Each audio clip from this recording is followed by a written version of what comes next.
Boa noite a todos. Estamos nos preparando para a nossa tarefa de hoje, nossa reflexão sobre Jesus, suas lições, o seu evangelho libertador e que faz luz nas nossas vidas nos dias de hoje. E nessa hora que a gente se prepara para essa tarefa, eu gostaria de desejar a todos uns momentos felizes, pacíficos, nesse momento de reflexão, nesse momento de oração. É preciso que a gente limpe o vaso, né?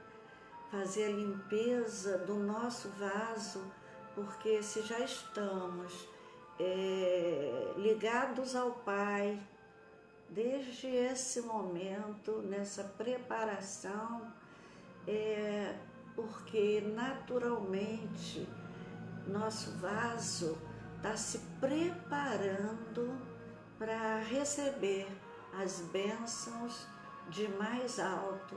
Então é um momento que a gente fica enquanto aguarda o horário, é um momento que nós todos ficamos operando em nós essa limpeza, preparando nossa concentração para as lições que virão. Então esses instantes que antecedem a uma palestra devem ser de concentração. Eu gosto muito de chegar na minha escola Jesus Cristo, sempre bem mais cedo aos domingos, e me sentar lá na primeira fila e ficar em oração ali, às vezes sozinha, enquanto a regente do nosso coral, Dona Alcídia, toca hinos no nosso órgão de 2 andares, eu acho tão lindo, tão antigo, e a gente fica ali quietinha, ouvindo músicas clássicas, hinos. É a preparação, é a limpeza do nosso terreno interior para a semeadura divina que vem através da palavra, né? A nossa palavra, ela está sempre semeando. Umas semeiam o bem, outras nem tanto, né? Então é preciso que a gente, antes de entrar no ar a nossa palestra, a gente comece a se preparar internamente para essa reflexão, né? A fim de que os espíritos do bem, da luz, comecem a interagir conosco, a nos derramar sobre nós essa luz da inspiração, da intuição que acontece nessas reuniões públicas. Eu costumo dizer que são nessas reuniões que os espíritos intensificam o tratamento, a cura de muitos nossos irmãos doentes que chegam à nossa casa. E por isso a gente precisa se preparar, se desfazer do dia, das coisas desagradáveis do dia e se preparar mesmo para ser útil, para doar uma boa energia, uma energia saudável aos espíritos do bem, a fim de que eles possam prodigalizar nessa reunião bênçãos para os doentes. São muitas pessoas doentes nessa hora e é preciso que a gente cultive esse hábito da meditação, de parar um pouco e rogar rogar a Jesus com toda a fé, toda a segurança, por essas criaturas que estão sofrendo nesse momento. Eles costumam retirar de nós encarnados energia, ectoplasma, para beneficiar pessoas doentes. E nesse sentido é que eu convoco sempre, falo com meus filhos, que devem chegar no mínimo 15 minutos antes da reunião. Por isso eu fiz questão de chegar um pouco mais cedo também, para que a gente possa iniciar os nossos trabalhos com a vibração de todos vocês que nos ouvem agora, a fim de que nosso trabalho seja realmente útil à espiritualidade superior, que sejamos cooperadores do alto nesse instante, que eles tanto precisam da energia dos humanos para levar aos doentes ou aos recém-desencarnados, que são muitos nessa hora, um pouco de alívio, de consolo, de abrigo nessa hora de dor. Meu Deus, quanto vale um abrigo, quanto vale um abraço. Hoje é dia do abraço, né? Mas nós não podemos nos abraçar. Então, dá licença, gente, esse celular tem um negócio para despertar, para eu beber água, vai fazer barulho. Então, gente, vamos 19h58 no meu, não, aqui já está em 20 horas, então vamos começar, enfim, nossa reflexão de hoje, abrindo o livro Palavras de Vida Eterna, de Emmanuel, psicografia de Chico Xavier, na mensagem 166. Qual dentre vós no ato de orar, qual dentre vós é o homem que, se o filho lhe pede um pão, lhe dará uma pedra? Jesus, Mateus 7:9. Um pai terrestre, conquanto as deficiências compreensíveis da condição humana, jamais oferece pedra ao filho que pede pão. Certamente que, em lhe examinando essa ou aquela solicitação, considerará os imperativos de tempo, circunstância, necessidade ou lugar. Se o filho é ainda criança, não lhe entrega dinamite para brincar, porque o menino formule uma rogativa ensopando-se de lágrimas. Não. Se o filho jaz perturbado, não lhe confere a direção da família, pelo fato de recolher-lhe petitórios comoventes.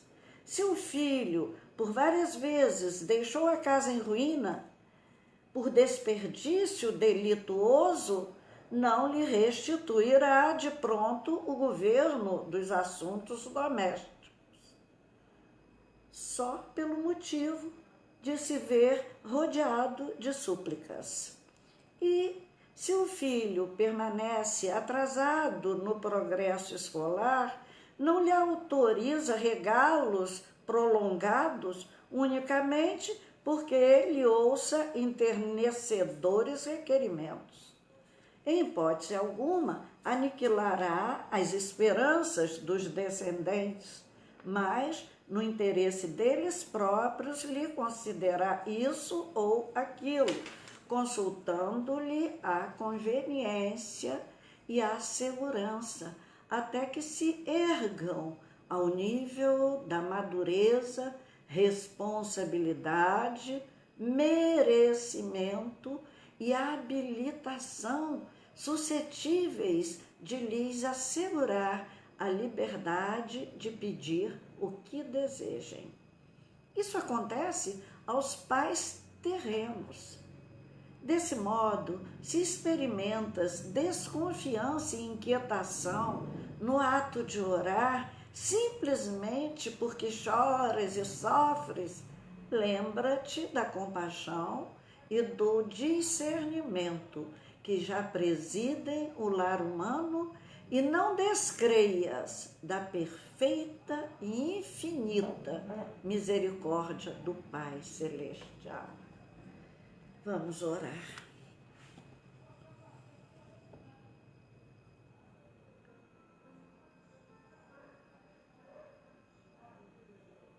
Senhor Deus, nosso Pai, em prece de louvor, Senhor,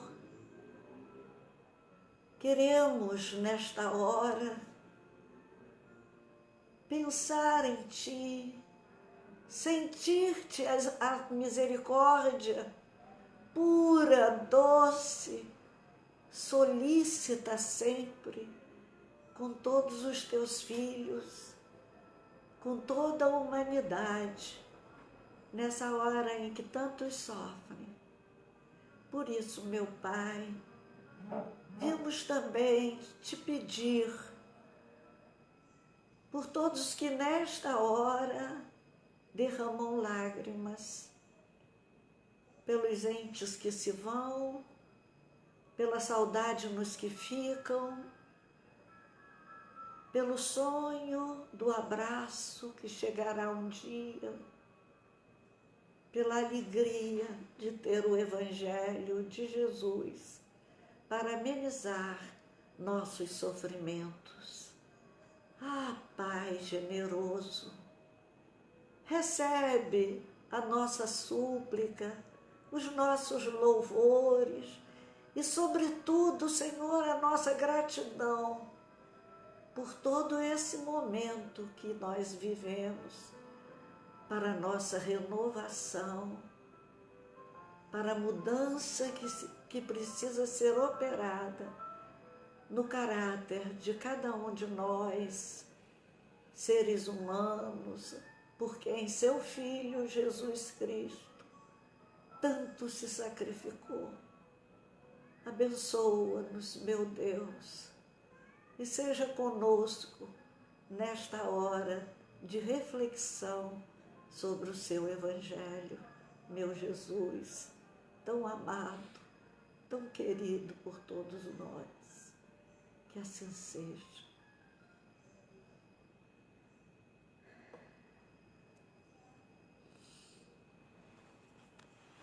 Bem, a lição que a nossa casa nos deu hoje ao estudo é o capítulo 25 do Evangelho segundo o Espiritismo, especificamente esses 2 versículos do Sermão da Montanha, 2 não, são vários, de 7 a 11, são 4 versículos. Pedi e se vos dará. Buscai e achareis, batei a porta e se vos abrirá. Porque todo aquele que pede, recebe, quem procura, acha, e se abrirá àquele que bater a porta.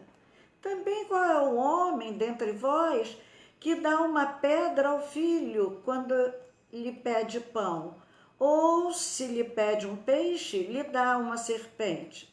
Se, pois, sendo maus como sois, sabeis dar boas dádivas aos vossos filhos, com quanto mais forte razão vosso Pai que está nos céus dará os verdadeiros bens àqueles que lhes pedem. Mateus capítulo 7, versículos 7 a 11.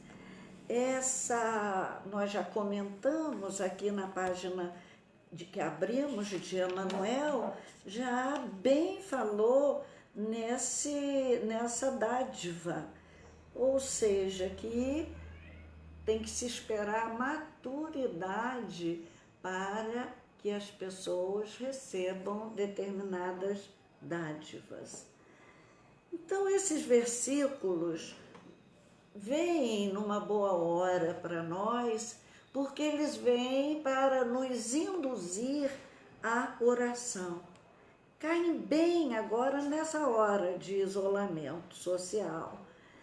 Tanta gente medrosa, né? Ontem Flávio e um outro companheiro espírita, acho que é Evaldo, fizeram uma live maravilhosa sobre o medo. Muito bom. Então, essa hora que nós vivemos são horas de anúncio, né? São arautos de uma grande mudança. E numa hora em que o mundo está ainda muito inseguro, que acontece algo assim maior que os homens, mais difícil para eles entenderem, e para as suas ciências dessa hora também tem sido difícil a resolução do problema que vivemos agora. Agora é um fato novo, então difícil solução. A humanidade começa a pensar, a pesquisar, adotar condutas compatíveis com a exigência desse momento. E nesse momento em que os cientistas pesquisam, os seres comuns como nós oramos, né? Estamos todos envolvidos em muitas preces, né? Outros que ignoram as consequências, ou não por maldade, muito mais por ignorância ou dificuldades de assumir fatos novos que geram novos tumultos, mudanças nas suas vidas, realidades novas.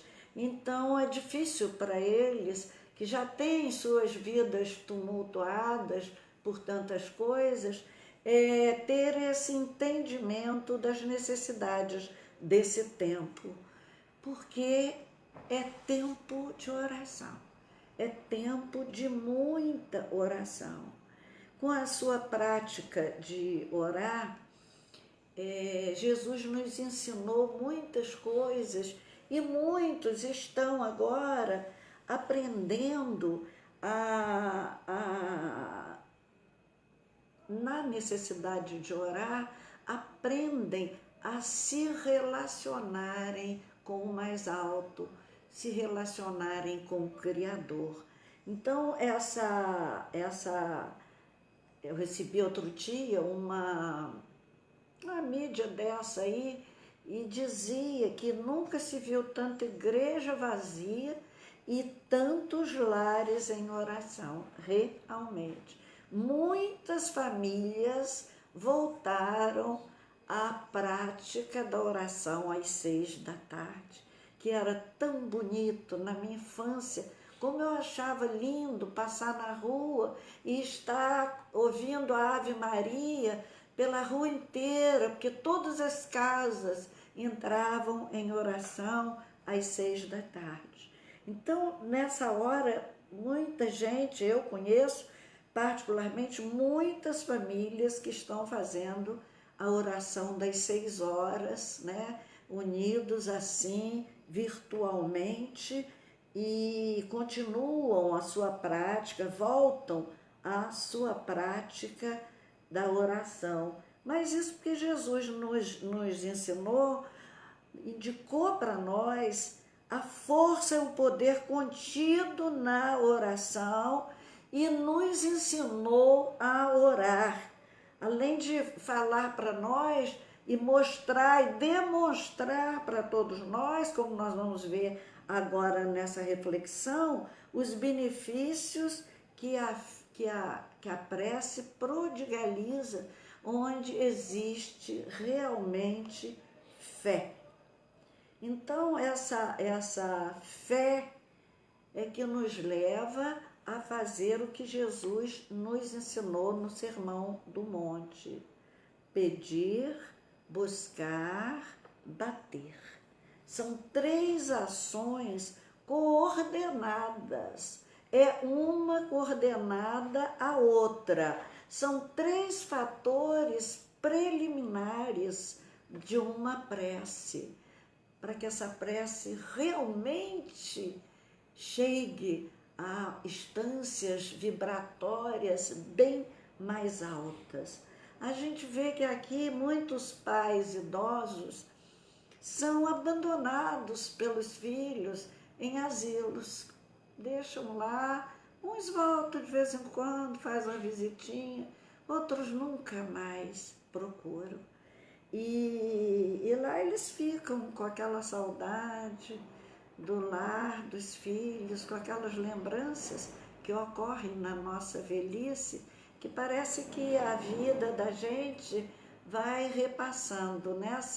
Nesse isolamento está acontecendo com muita gente, essa revisão de vida, de tempo. Então, imagine, né, se aqui na Terra nós fazemos isso com os pais, de quem a gente tem lembranças de carinho, cuidado, compaixão, assim, bem mais próximas de nós, na nossa memória mais recente, o que nós não fazemos com Deus Pai. Esquecemos também, abandonamos nosso Pai, abandonamos a oração. Esses são pedir, buscar e bater, são realmente 3 verbos facilitadores do nosso contato com Deus. Nós perdemos esse hábito da procura do Pai. Quando tudo está muito bem na nossa vida, nós nos esquecemos totalmente de Deus, do hábito da oração. Nossos sentimentos, nossos pensamentos, nossos sentimentos, mais até sentidos do que sentimentos, estão ocupados com prazeres mais imediatos e até mais condizentes com o nosso imediatismo aqui na Terra. Jesus disse assim: o coração deste povo está endurecido. Olha, estava lá naquela época. Jesus veio, seus ensinos foram divulgados mundo afora e seus discípulos deram exemplos, muitos exemplos grandiosos de coragem, de fé, de fortaleza na dor, mas nós abandonamos. Se naquela época o coração daquele povo estava endurecido, é o que eu chamo de coração glacial, onde a energia divina não consegue passar. Aí quando vem uma dificuldade muito grande, muito acima das nossas condições, aí nós nos lembramos que há um Pai compassivo e misericordioso lá no alto. Então, mas aí não conseguimos repentinamente essa sintonia, porque em geral a gente diz que tem fé, eu tenho fé, né? Mas e essa fé é robusta o suficiente para a gente se sentir amparado na hora da dor maior, do sofrimento? Ou a gente se desespera na hora da dor por falta de uma consolidação da fé que só se realiza na prática diária, no contato diário. Então, esse pedir, buscar, bater, nós vamos reparar que aí há uma intensificação nesses verbos. Primeiro, pedir. Pedir é um esforço pequeno, né? Depois, buscar já demanda um esforço um pouquinho maior. É um pouco mais, a gente precisa de um esforço maior de diligência, né? E o batei, que é o ápice do esforço. E Jesus fez tudo isso, ele próprio, com facilidade, pelo hábito de orar, como nós vamos ver aqui na nossa reflexão de hoje. Segundo Lutero, essas palavras ilustram o desenvolvimento da oração. A oração não é uma coisa que você consiga fazer repentinamente. Não, não é. Ela acontece devagar. A gente vai estabelecendo sintonia, porque o mundo que nós vivemos é muito atrasado para a gente varar tantas dificuldades nesse intercâmbio com o nosso Pai Celestial. Então ele diz que não basta pedir, temos que buscar, e não basta buscar, nós temos que bater a porta fechada. Essas ações, então, requerem de nossa parte diligência e perseverança, realmente. Diligência é essa presteza, é uma certa urgência. Quando a gente diz ela tem um filho muito diligente, ou seja, faz um atendimento imediato e com presteza, com urgência, às necessidades daquela mãe. Então, a diligência é essa urgência, além de um certo interesse, né, e cuidado com a tarefa que ele vai realizar. Já a perseverança é aquela constância naquilo que se deve fazer. É não desanimar, é não deixar trabalho para trás. É a virtude da salvação. Porque Jesus disse, mas aquele que perseverar até o fim será salvo. Até o fim significando finalidade e não término de alguma coisa.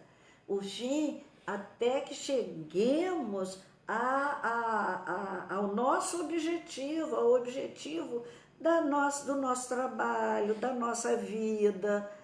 É um objetivo que deve ser atingido e para isso precisa-se da virtude da perseverança para atingirmos essa realização final da proposta que nós mesmos nos fazemos. Então, Jesus diz em Lucas 21:19, é na vossa perseverança que ganhareis vossas almas. Então, é na perseverança. A oração, assim, ela é feita, ela é única quando ela é feita dessa maneira. Ela é a única que expressa a vida e o caráter espiritual do indivíduo e também o desenvolvimento de seu patamar a cada dia maior. Então, na oração, nós crescemos à proporção que se desenvolve a nossa vida espiritual, nós vamos ficando mais perto da finalidade, o que perseverar até essa finalidade será salvo. Por isso que eu chamo a perseverança de virtude da salvação. Assim é que nós desenvolvemos o espírito, exercitamos as faculdades da alma que ficam muito paradas aqui na Terra pelo imediatismo, pela satisfação mais imediata. E nós paramos nossas faculdades da alma. Então, quanto mais a gente desenvolve essas faculdades da alma, mais facilmente a gente consegue receber a ajuda, o auxílio do alto para nós. Então, criamos fé. A fé não é assim, num toque repentino, que ela aparece em nós. A fé, ela é um exercício de cada dia e nós vamos crescendo e vamos, nesse simples ato de orar, vamos começando a abrir os nossos canais para a espiritualidade. O Evangelho segundo o Espiritismo fala de nossas buscas e nossos anseios a cada período evolutivo do nosso planeta. E em nossa infância, nós nada sabíamos para pedir, não sabíamos, não tínhamos o que pedir, porque éramos ainda seres brutais e não buscava as coisas, né? A nossa inteligência era usada para buscar alimentação, o que satisfizesse aos instintos, abrigo, a nossa defesa e a defesa da nossa espécie. Então, toda a nossa criação era dedicada aos nossos instintos. Bater a qualquer porta buscava, mas para bater a porta não era tarefa fácil para nós e não é ainda. Nós estamos ainda num período ainda bem atrasado em relação a esse bater a porta.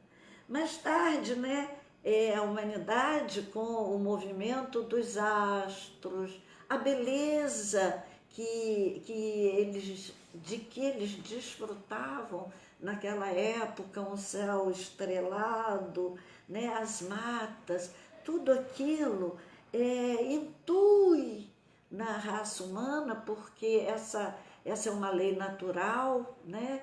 Intui a presença de Deus, que havia algo muito maior do que nós, e assim surgiram os deuses, muitos deuses, né?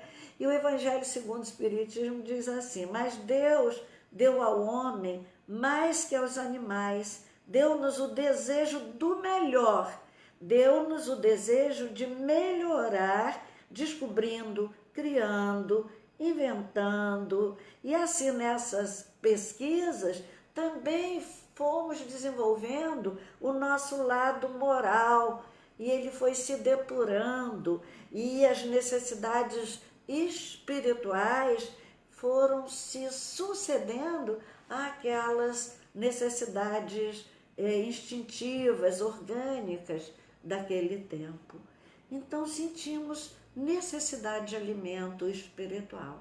Diz Kardec que foi assim que o homem passou da selvageria à civilização. No toque da sensibilidade.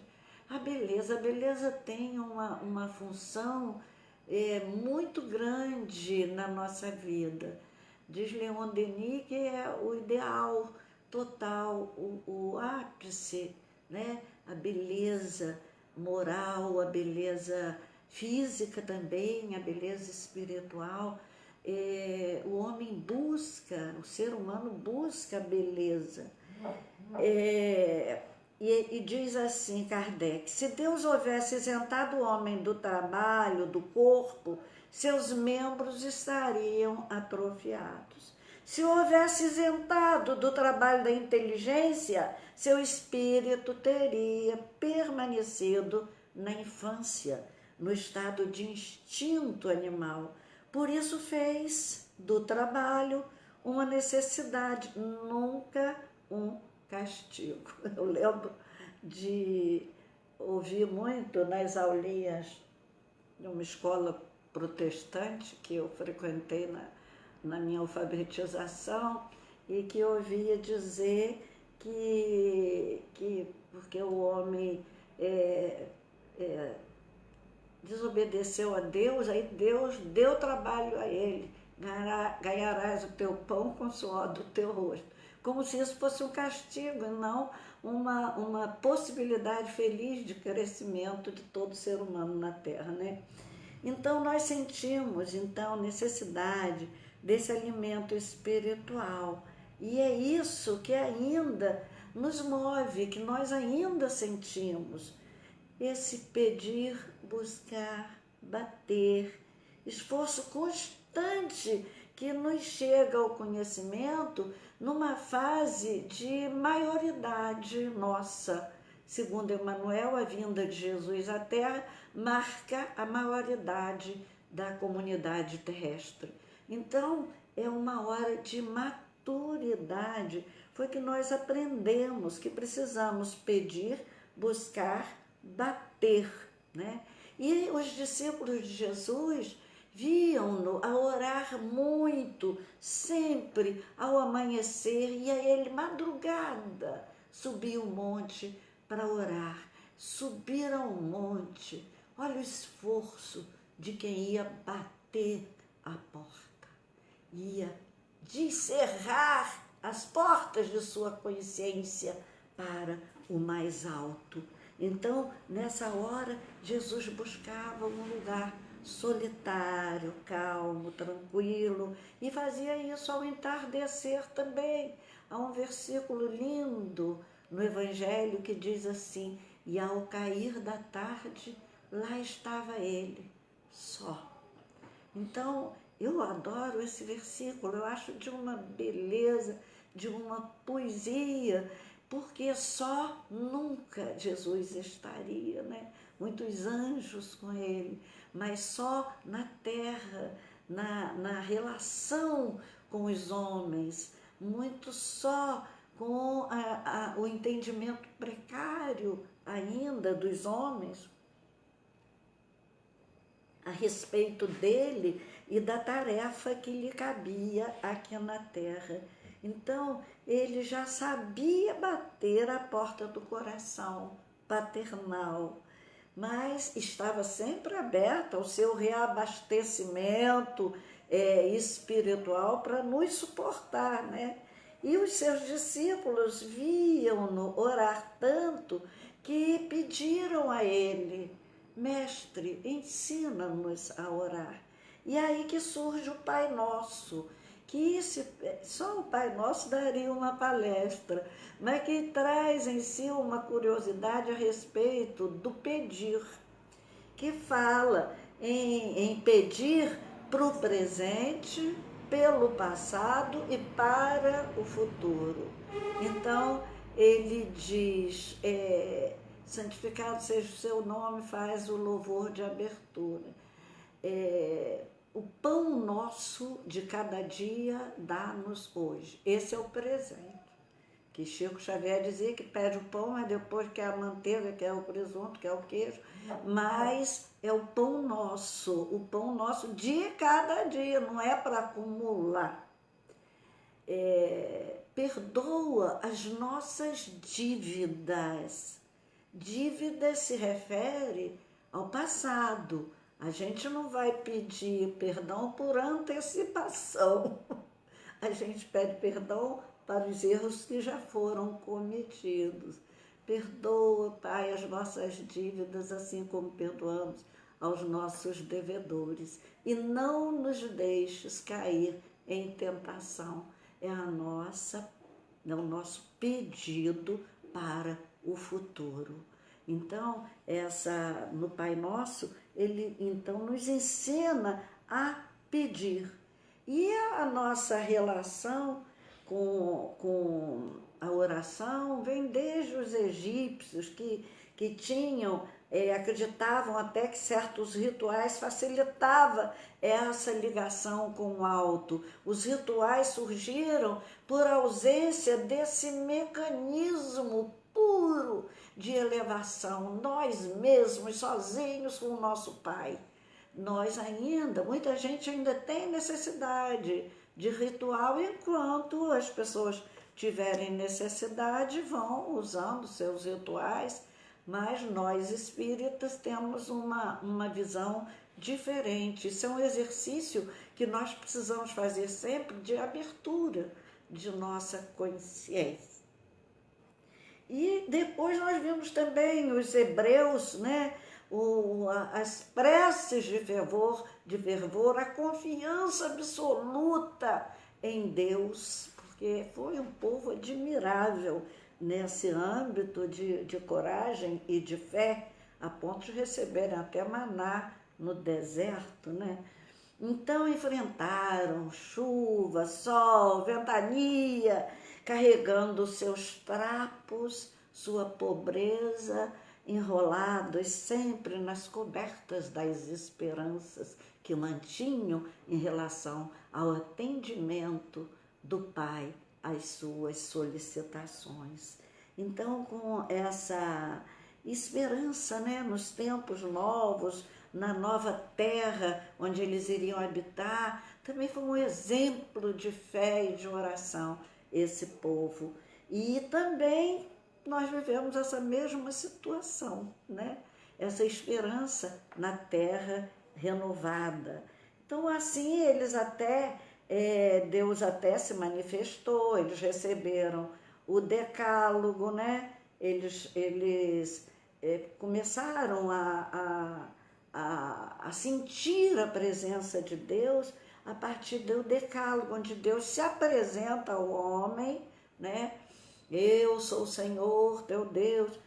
Pede que não tenham outros deuses, não terás outros deuses diante de mim, combatendo o politeísmo, que durou ainda muito tempo e ainda até dura, e sacraliza seu nome, ensinando respeito e lançando um dia para a santificação, que era o dia de sábado, que foi uma forma também de dar descanso aos escravos.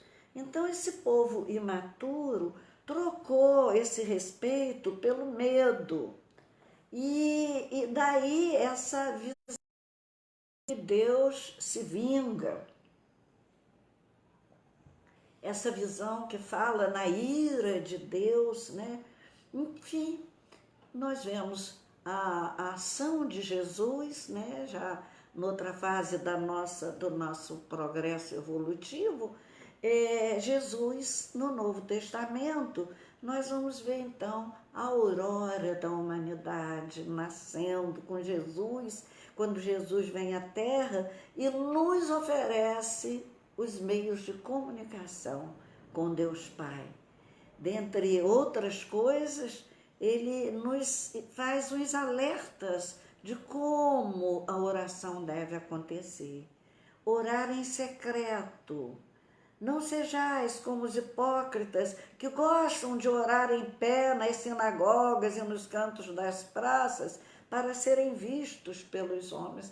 Olha o avanço que a humanidade tem que fazer. Naquela época oravam para serem vistos pelos homens, para cumprir quase que um ritual e não com essa abertura, com essa elevação de consciência, essa abertura interior para que possa realmente sentir a magnitude do Pai Celestial.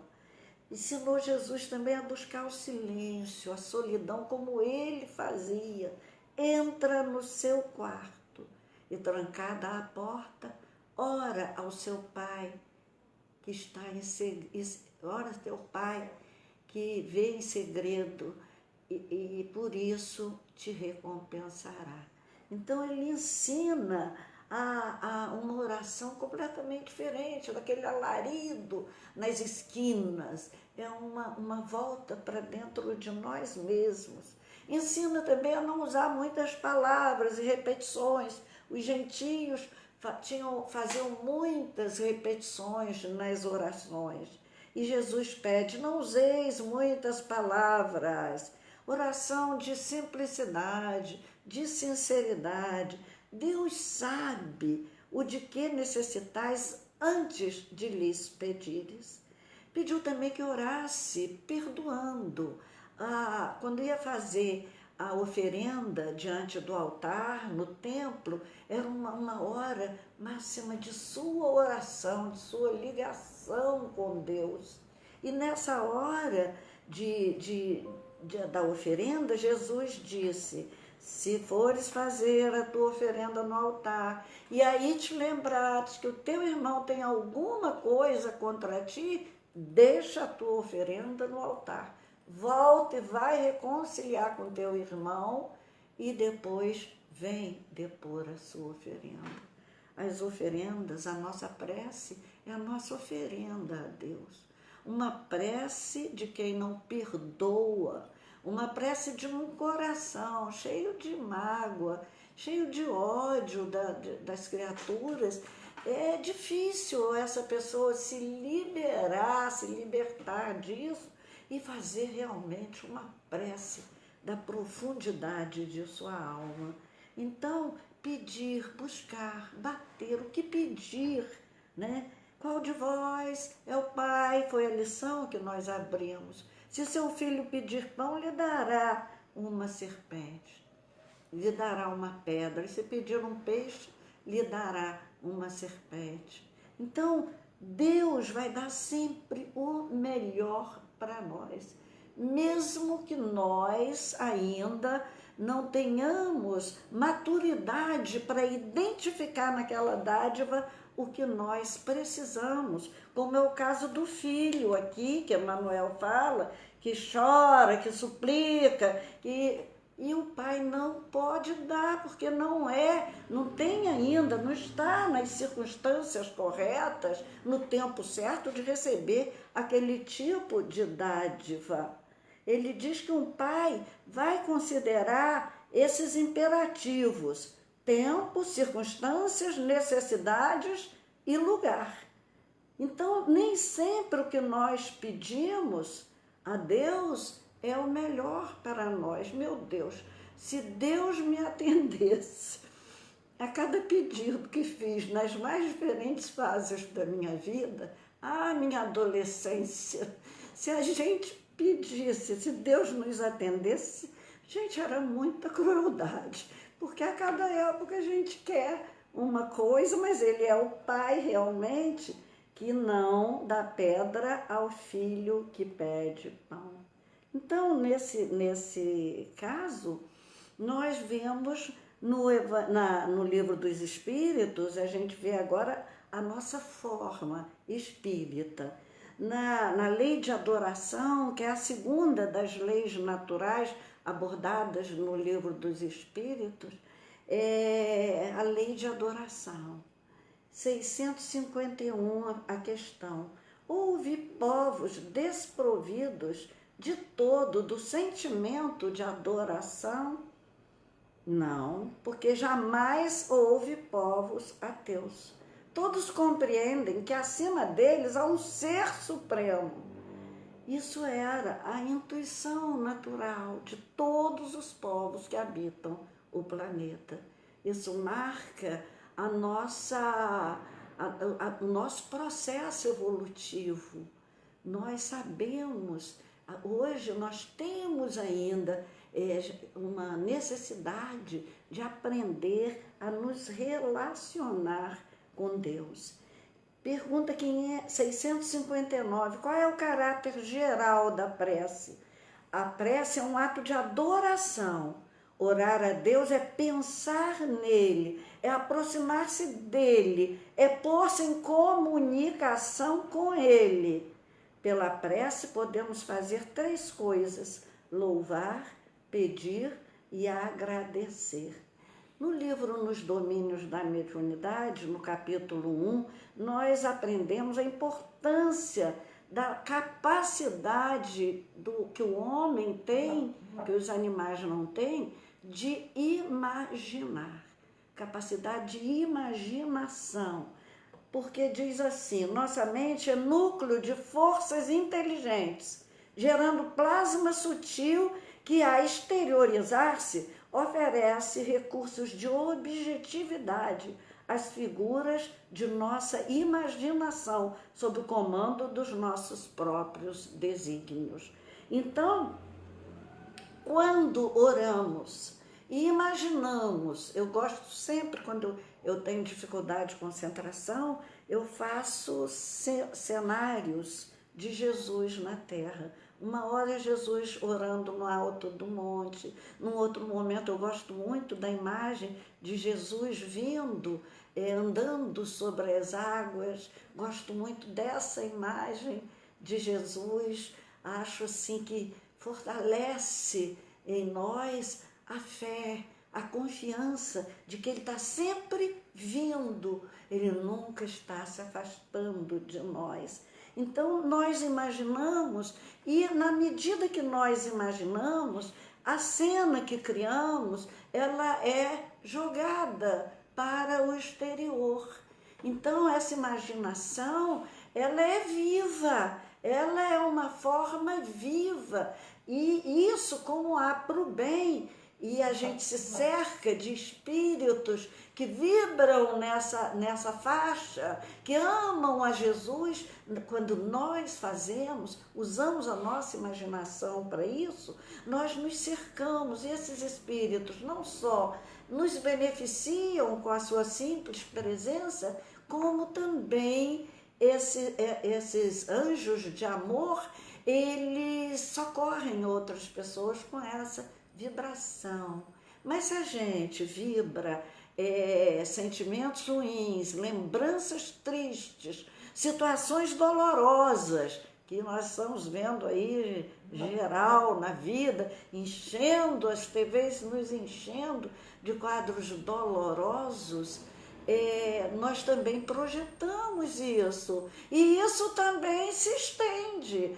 As vibrações, elas permanecem no ambiente. E é por essa visão que a gente põe para fora que muitos espíritos iniciam um processo de obsessão conosco, porque vem a nosso pensamento pelas imagens que saem de nós, que nós projetamos. Emmanuel nos explica esse mecanismo. Sentimento produz a ideia, pensamento dá forma, e essa que se exterioriza, e a vontade imprime a direção. Ou seja, eu oro às vezes e me imagino lá na escola Jesus Cristo, na primeira fila, onde eu gosto de sentar aos domingos de manhã, cedo, para encontrar com os meus amores que já se foram daqui da terra. Então, nessa imaginação, provavelmente alguns espíritos que lá estão trabalhando vão me ver lá, porque eu me projetei para aquele lugar. O Evangelho segundo o Espiritismo nos indica o que devemos pedir. Pedir a luz que deve clarear o vosso caminho, e ela vos será dada. Pedir a força de resistir ao mal, e a tereis. Pedir assistência dos bons espíritos, e eles virão vos acompanhar. E pedir, acima de tudo, penso eu, a compreensão para a vontade de Deus a nosso respeito. Pedir com fé, pedir com fervor, com confiança, com humildade, porque a humildade é o maior pré-requisito de quem ora, né? E nós espíritas vemos a oração assim como uma força ligada, uma ação ligada à força da vontade, que é uma força impulsionadora, e da vontade e da fé, né? Então, através dela, o homem entra em comunicação pelo pensamento ao ser a quem ele dirige a sua prece. E aí, nesse clima de fé, ele, então, faz em torno dele uma luz muito grande. E elas são ouvidas na espiritualidade, recolhidas em nosso lar. Nós vemos quando André Luiz fala do Ministério do Auxílio, Lísias, sendo anfitrião de André Luiz, explica a André Luiz os setores do Ministério do Auxílio e fala: nesta zona atende-se a doentes, ouvem-se rogativas, selecionam-se preces, preparam-se reencarnações.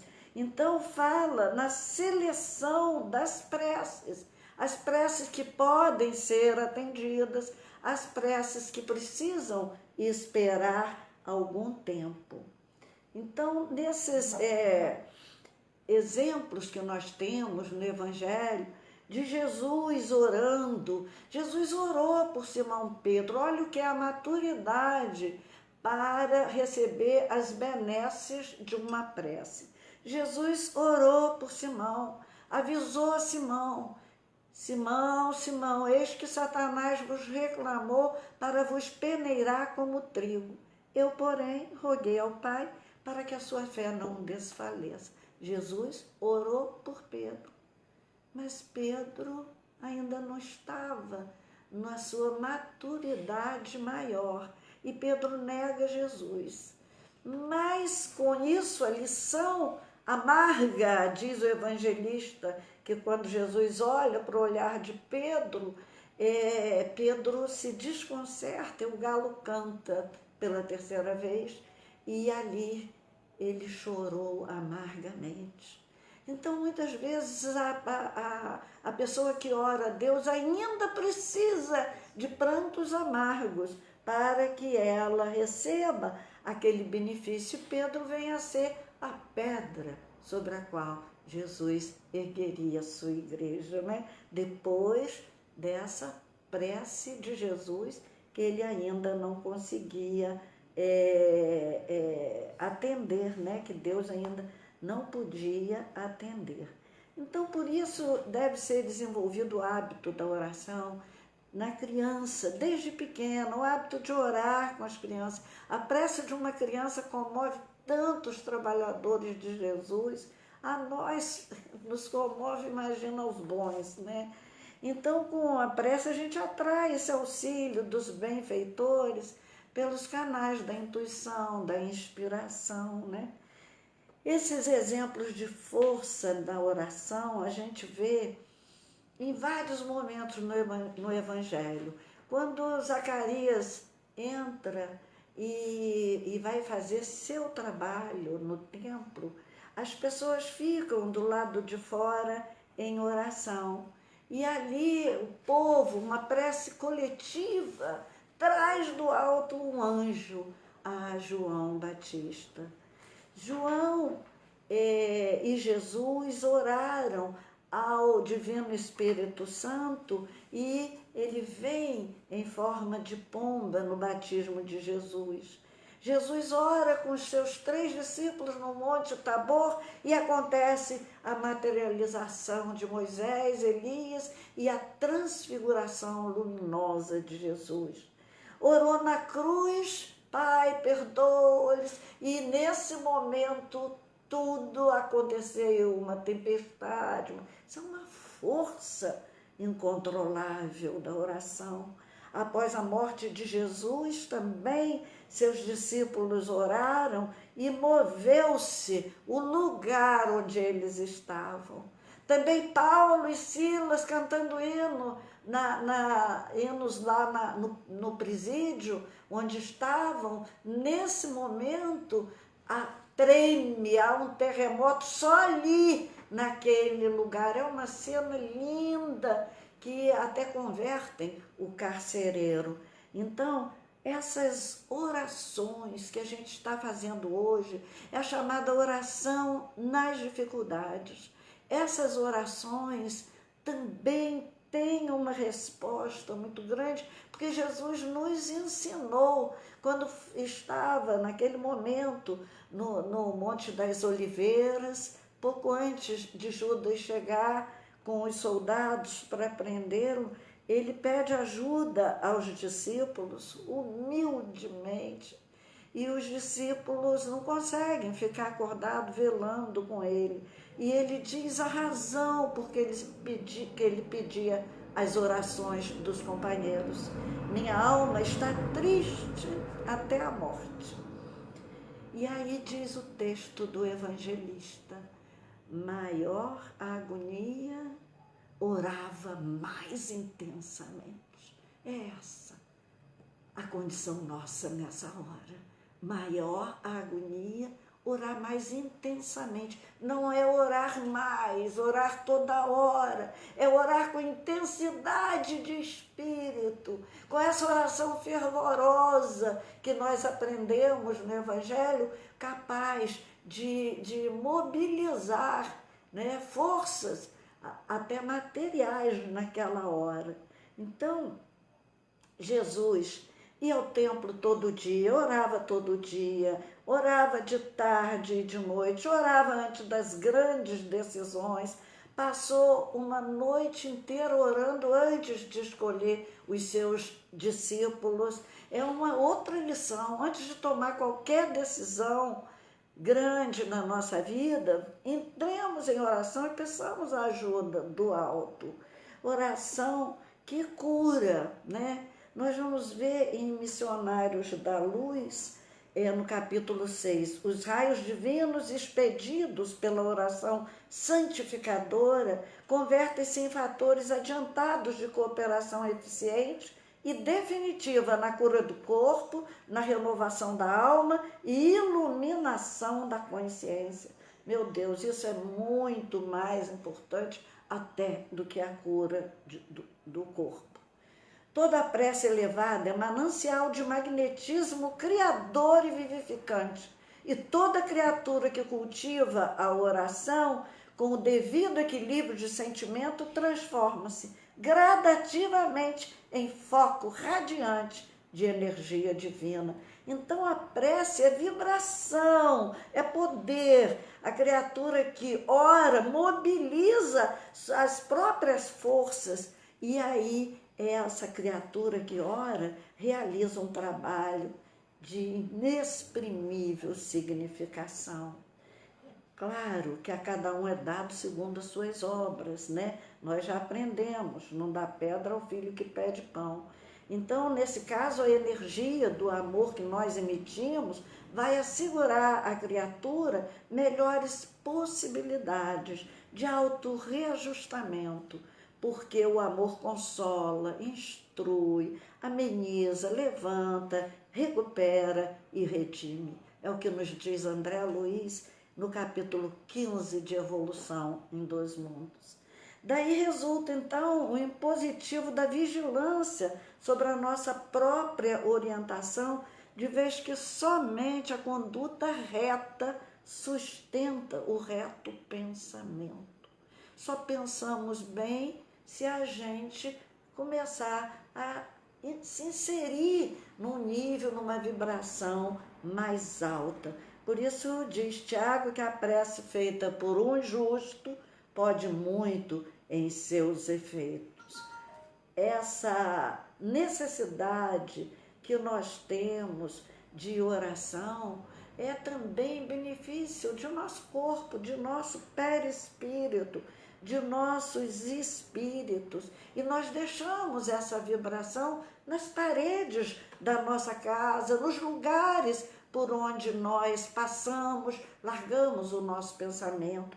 Aí a energia das nossas palavras está em Missionário da Luz, capítulo 6. Em cada ângulo das paredes, em cada objeto isolado, havia vibrações de paz inalterável. Então, nós deixamos essas nossas energias nos lugares por onde nós passamos. Pedir, buscar, bater. Humberto Roden diz que essa orientação de Jesus, né, em relação a essa orientação de Jesus, nós conhecemos aqui na Terra 3 grupos de homens. Os que não pedem, não procuram, não batem em portas fechadas, mas esperam que Deus faça tudo por eles, como a outros tantos autômatos passivos, inertes como ele. Então, pede para ele e para o outro. Há também os que pedem, procuram, batem com impetuosidade na convicção de que essa atividade humana possa produzir de si o resultado desejado. Aí ele classifica esses. São os autossuficientes, autocomplacentes, os que têm ilimitada confiança na onipotência do seu próprio ego. E o terceiro grupo, esses não recebem dons divinos, mas recebem pequenos dons correspondentes à potência ou à impotência desse seu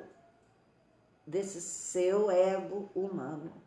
Ao que mais tem, mais se lhe dará. Me lembrei dessa parábola, né? Então é preciso ter para receber, é preciso cultivar a energia divina em nós. E há finalmente os que pedem, procuram, batem, criando uma atitude de receptividade, esvaziando-se do seu ego humano, produzindo em si mesmo uma espécie de vórtice de sucção que atrai com silenciosa veemência a plenitude de Deus para nós. É que Deus, diz Tiago, resiste aos soberbos, mas dá a sua graça aos humildes. Tiago 4:6. Contou aquela parábola do fariseu e do publicano. E eu me lembro, quando era criança, a mamãe contava muito uma história de escravidão e falava de um negro que batia no peito e não sabia orar, entrava na igreja, batia no peito e dizia: Senhor, teu nego está aqui. Ou seja, se apresentava a Deus. E Deus, então, que derramasse sobre ele o que ele merecesse naquela hora. Então, por isso é que a oração, nesse momento, muito de extrema necessidade para nós, que nessa hora precisamos tanto atrair energias boas. Nós que hoje estamos nessa reflexão tão boa, tão pertinente. Não sei como esse tema me foi dado já desde o início do ano e cai justamente nesse momento, uma ajuda divina.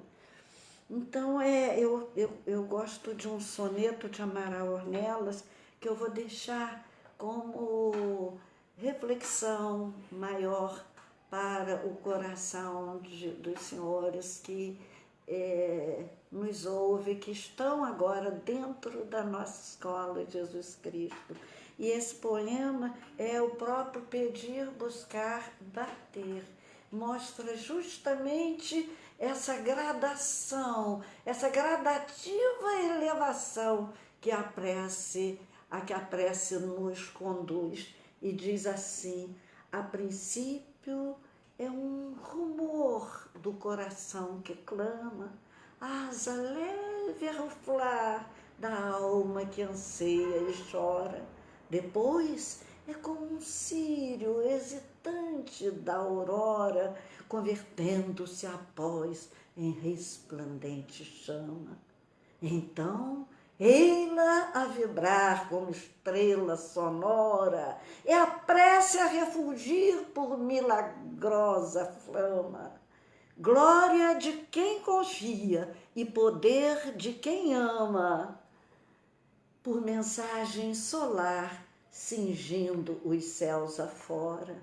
Depois, outro clarão do além desce e fulgura.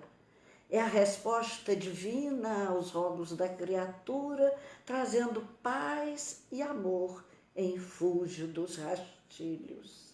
Irmãos, guardai na prece o altar do templo vosso. Através da oração, nós bradamos, Pai Nosso. E através dessa luz, Deus responde, meus filhos. Boa noite a todos. Vamos fazer a nossa prece final.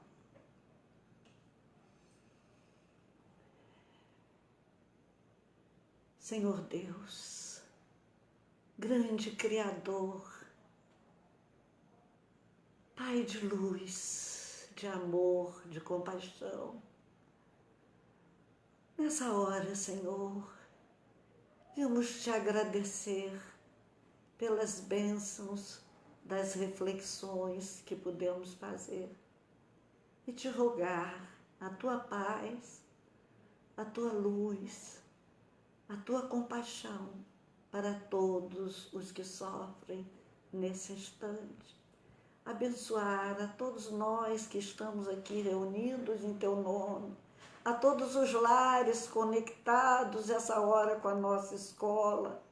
Abençoar, Senhor, abençoai, Senhor, a nossa escola Jesus Cristo, nosso abrigo, nosso porto seguro, toda a nossa luz, todo o nosso aprendizado está ali, Senhor. Vem até nós, meu Deus. Ampara-nos os passos trôpegos na estrada e nesse instante despede-nos na tua paz. Que assim seja.